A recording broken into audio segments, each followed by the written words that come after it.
Парыж меладычнага лірызму. Мудрагелістымі дарогамі да свайго стылю ішоў Роберт Генін, што тлумачыць вынаходлівасць і унікальнасць яго мастацтва. Першасна атрымліваў адукацыю ў Вільні, дзе размяшчалася мастацкая школа Трутнева.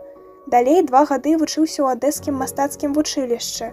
У гэты перыяд мастак пазнаваў азы малявання, а таксама складанасць жыцця, якое ставіла ўмовы беднасці. У 1902 годзе накіроўваецца ў Мюнхен, дзе працягвае вучобу.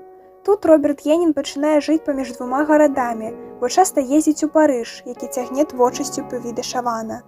Мастацтва гэтага творцы мела значны ўплыў на светапогляд Роберта Геніна.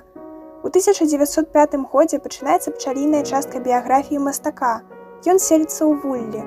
Наступныя 2 гады творца правядзе там. За гэты час Роберт Генін назапашвае патэнцыял, каб потым выявіць няспынны рух у трансфармацыі стыля. Роберт Генін вылучае асаблівасць Вулля, які сапраўды жыве асобна і свабодна, прытым дзіўна і неардынарна, цытую. Маленькая вясёлая незалежная дзяржава з асабістымі законамі, звычаямі і парадкамі. Канец цытаты. Генін паказвае сябе як творцу публіцы на асеннім салоне, спачатку па-за каталогам.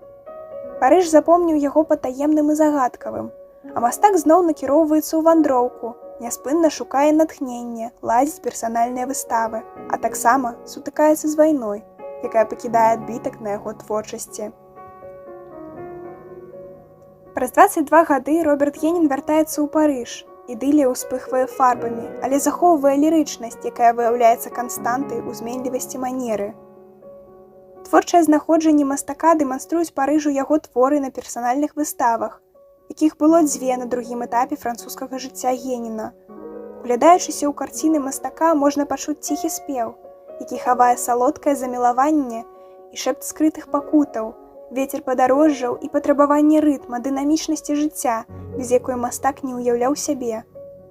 За ўвесь час галоўным крытыкам Роберта Геніна стаў ён сам. Асабліва строгім той крытык быў у другі парыжскі перыяд. Цытую яго сучасніка, мастацтвазнаўца Карла Віта.